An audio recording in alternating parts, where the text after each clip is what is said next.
La plupart du temps, il n'y a pas de signe annonciateur d'une attaque cérébrale. Elle survient chez une personne qui se sentait parfaitement bien quelques secondes auparavant, tel un coup de tonnerre dans un ciel bleu. C'était un lundi matin à 6h03, parce qu'à 6h, j'étais devant mon ordinateur. À 6h03, ben, j'étais par terre. Pendant toute la journée, j'étais bien, complètement à l'aise. Euh, et d'un coup, j'avais l'équilibre il y avait la jambe gauche qui me coordonnait plus, que j'étais plus en coordination avec l'autre. De temps en temps, ça a bloqué, j'avais plus la possibilité de marcher. Et, et c'est là que j'ai aperçu que j'avais quelque chose qui ne s'allait pas dans mon corps. Les troubles moteurs et de la sensibilité peuvent se manifester par une faiblesse et une sensation d'engourdissement touchant la moitié du corps. Ils peuvent par exemple affecter le visage, le bras, la jambe ou l'ensemble de l'hémicorps.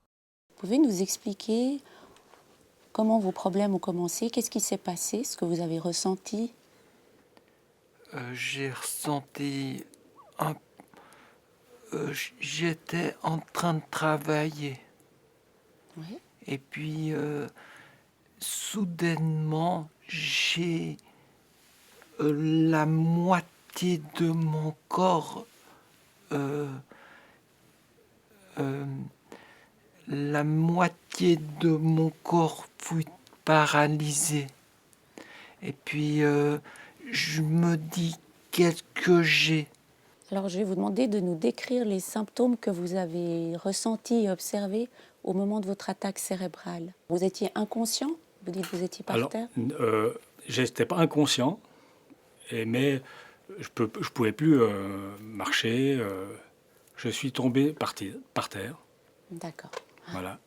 Est-ce que, en dehors du fait que vous ne pouviez pas marcher, il y avait d'autres choses qui se sont manifestées? Ah oui, parce que tout d'un coup, à 6h03, mon bras s'est levé. Et puis, c'est ça qui m'a fait, parce que je ne comprenais pas non plus ce qui m'arrivait. Et ce bras est levé, puis après, je suis tombé par terre. Je conduisais et, sortant de ma voiture, je pose le pied et je me dis, qu'est-ce que j'ai?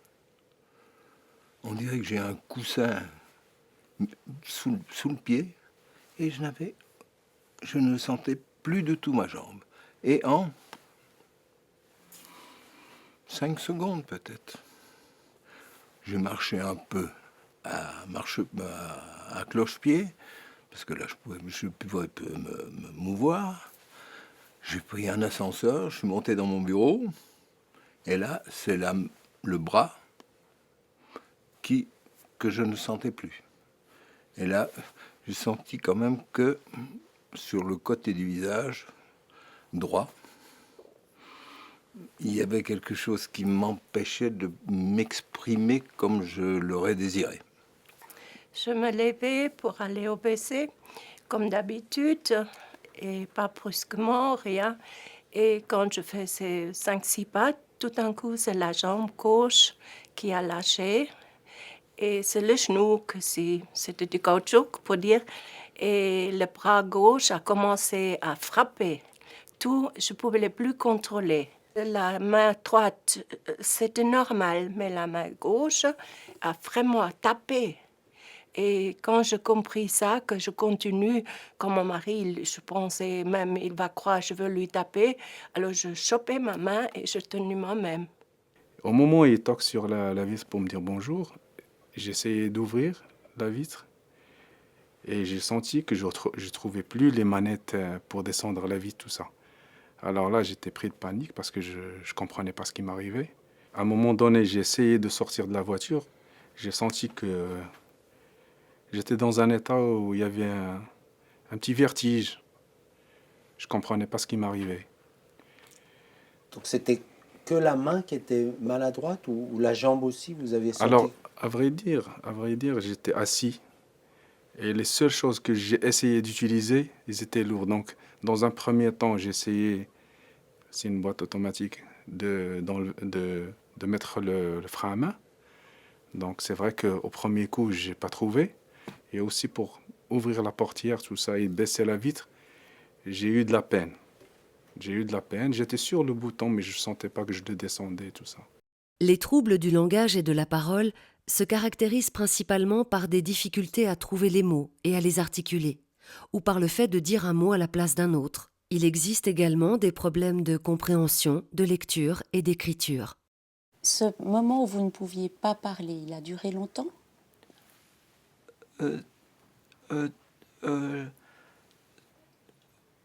20h, 3h du matin. D'accord. C'est venu alors tout d'un coup. Ouais.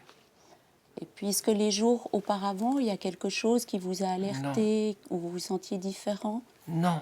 Rien du tout. Ah ouais.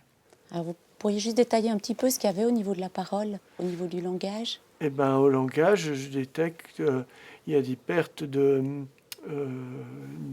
vocabulaire. Je cherche sans arrêt mes mots. Ensuite, je m'aperçois aussi que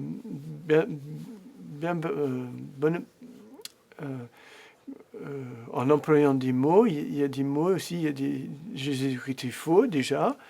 Et puis, il y a plein de choses comme ça qui se Il y a cassent. d'autres mots qui viennent?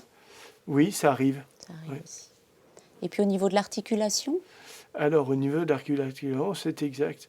J'ai des séquelles, oui, Des séquelles. des séquelles. Ouais. Et c'est comme ça, je prononce un autre à la place d'un autre, et puis voilà. Après, je ne pouvais plus parler. Plus du tout. Plus du tout. Non. Les troubles visuels peuvent se manifester par une diminution de la vision d'un côté, une brève perte totale de la vue ou une vision double. Est-ce que vous pourriez nous expliquer les symptômes que vous avez ressentis au moment de votre attaque cérébrale? Oui, alors c'était un matin, j'étais en vacances pour aller à la boulangerie, et puis on avait décidé d'aller à la boulangerie avec mon frère, et puis c'est lorsque je vais faire tout ce que j'ai l'habitude de faire avant, nous sommes allés dans la voiture, j'ai maniqué donc pour ouvrir la porte de garage, et ensuite je me suis mis au volant, et puis c'est là qu'a commencé à apparaître un trouble visuel côté droite.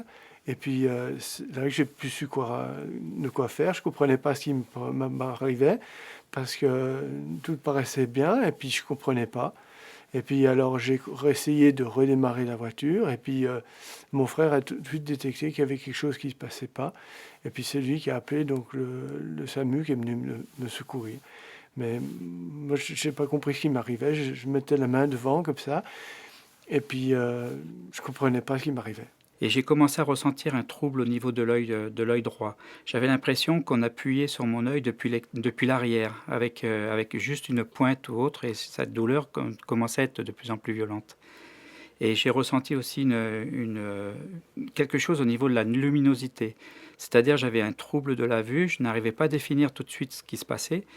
Ça s'assombrissait en quelque sorte. Ça me faisait surtout sur l'œil droit.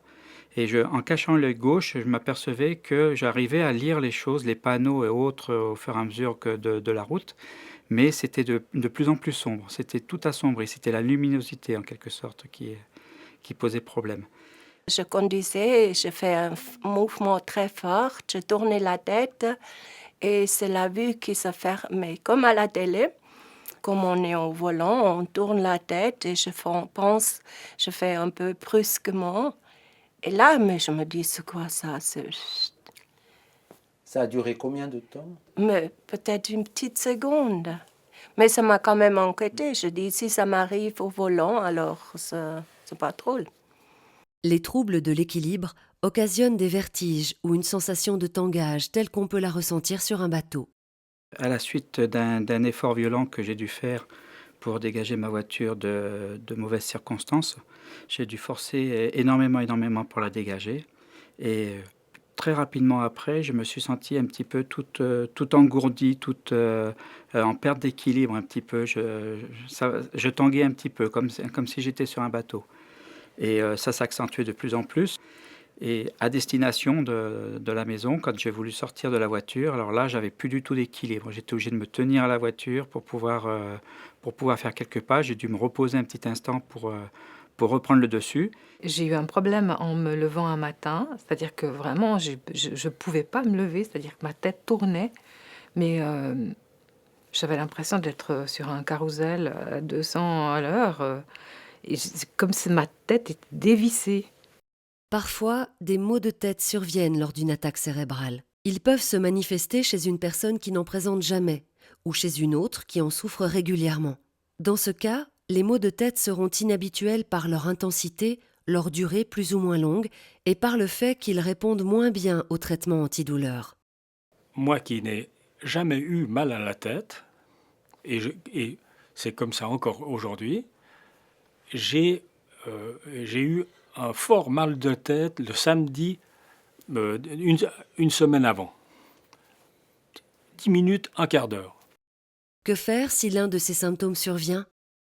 Les symptômes décrits dans ces différents témoignages doivent faire penser à une attaque cérébrale, même s'ils disparaissent en quelques minutes. Ces signes d'alerte sont sérieux et nécessitent une hospitalisation de toute urgence. En effet, lors d'une attaque cérébrale, les minutes comptent, car plus vite un traitement peut être instauré, meilleures seront les possibilités de récupération. Un appel au 144 permettra à une ambulance d'effectuer en sécurité un transfert rapide à l'hôpital. À 6h03, j'étais par terre. Et après, ma femme est venue. Elle a téléphoné au 144 et puis voilà. Et puis ils ont appelé l'ambulance qui est revenue en 3-4 minutes.